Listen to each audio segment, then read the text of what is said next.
Bonjour à toutes et à tous, bienvenue sur Raph Atelier. Aujourd'hui, on va regarder si la figurine Sonic de chez Lego, elle vaut le coup ou pas.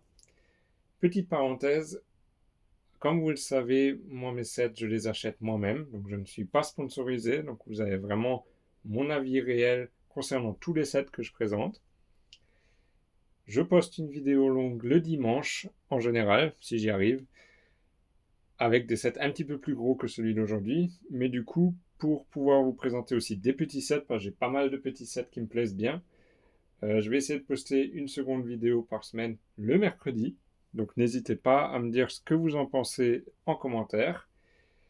Et du coup, on va s'attarder aujourd'hui sur ce set Sonic. Donc on commence comme d'habitude par la boîte. Donc on a une petite boîte avec du design. On a 126 pièces pour 10 euros directement chez Lego. À l'arrière, il n'y a pas grand chose à dire, il n'y a pas de fonction particulière. Et moi, je l'ai acheté, je crois, 7 euros sur un autre site. Il me semble que c'était Amazon, mais je ne suis pas sûr. On a une petite notice toute simple aussi. Donc il n'y a pas de difficulté particulière, c'est vraiment prévu pour les enfants. Il n'y a aucun souci au niveau de la notice. Donc on peut voir par contre aussi que la pièce principale de la voiture est quand même relativement grande. Donc c'est vraiment prévu pour les enfants. Pas de problème à ce niveau-là. On a les anneaux qu'on connaît dans les jeux et dans les films de chez Sonic. Pas de souci non plus, c'est cool que ce soit avec. On a la petite voiture, donc c'est vraiment fait pour les enfants, c'est basique. Je trouve que les arrondis ici sur les côtés sont bien faits, qu'il n'y a pas de problème particulier avec la voiture. La seule chose, c'est qu'il n'y a pas de siège. Donc il est assis sur le fond de caisse directement et je vous montrerai tout à l'heure là où ça pose un petit peu un problème. Donc on va faire une fois rapidement le tour.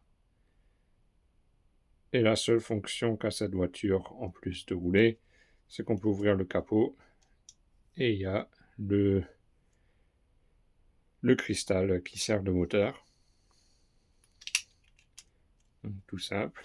Et du coup, on va passer à ce qui m'intéressait moi dans ce set, parce que moi, c'est clairement pour la figurine que j'ai acheté le set. Donc ça permet, ce set permet vraiment pour un prix marginal d'avoir cette figurine. Donc elle a une tête un peu différente des figurines Lego qu'on a d'habitude. Donc ce qui est vraiment cool parce que je ne sais pas comment ils auraient pu faire sinon. Donc la tête c'est vraiment le gros plus. On a les jambes qui sont aussi en dual mode. Donc la tête aussi c'est du dual mode. Donc c'est deux couleurs de plastique qui sont moulées en même temps ou qui sont injectées dans le même moule. Et pareil pour les jambes, on a le jaune, le bleu et le rouge, pardon. Et en plus d'avoir des jambes dual mode, on a euh, un print blanc sur l'ensemble des jambes et un petit print sur le côté. Alors je ne sais pas si vous le voyez, mais le point noir pour moi sur cette figurine, c'est le torse.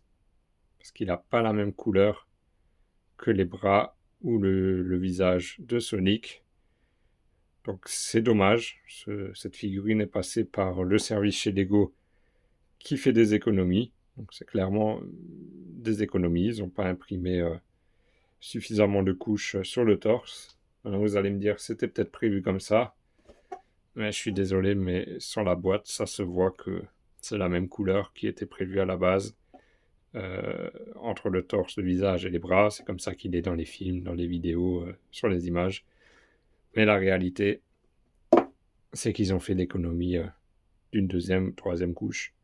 Et on a un torse qui est plutôt gris, alors qu'il devrait être beige. Ça, c'est vraiment dommage. À l'arrière, on a aussi encore une impression qui est tout à fait correcte. Là, il y a imprimer du noir sur ou du gris sur du bleu, ça passe direct. Mais le beige en mettant qu'une couche, non. Donc c'est vraiment dommage.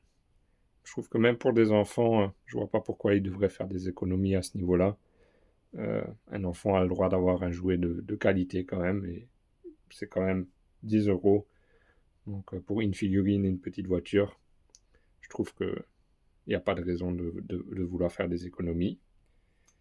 Et on va enchaîner tout de suite avec le deuxième point qui me gêne un tout petit peu. Donc je vous ai dit, il n'a pas de siège. Donc, dans le temps, on avait des sièges dans les voitures. Et du coup, il est vachement bas dans la voiture. Alors, sur le côté, ça va. Mais si je vous le montre de devant, on voit que il voit pas la route. Il voit pas dehors. Donc, je sais pas si les enfants de nos jours remarquent ça. Moi, je crois que ça m'aurait dérangé parce que je construisais des voitures quand j'étais gamin et on voyait pas. Le conducteur voyait la route. Donc, c'est un peu dommage. Ils auraient rajouté un siège ou une plaque en dessous. Ça passait nickel, mais ils l'ont pas fait. Donc, c'est 10 euros. C'est un petit set. Moi, je trouve que quand je le vois comme ça, c'est mignon. J'aime bien. Un enfant, il peut très bien jouer avec. J'ai la figurine de Sonic sans dépenser 40, 50 ou 100 euros. Donc je suis content. Dans l'ensemble, je suis content. C'est dommage qu'ils ont fait d'économie à un ou deux endroits. Mais bon, c'est comme ça. Petite remarque avant de terminer la vidéo. Actuellement, il y a un sondage sur la chaîne YouTube pour savoir quel set vous souhaitez que je vous présente dimanche qui vient. Donc n'hésitez pas à aller voter. Et sur ce, je vous souhaite une bonne soirée. Prenez soin de vous. À bientôt.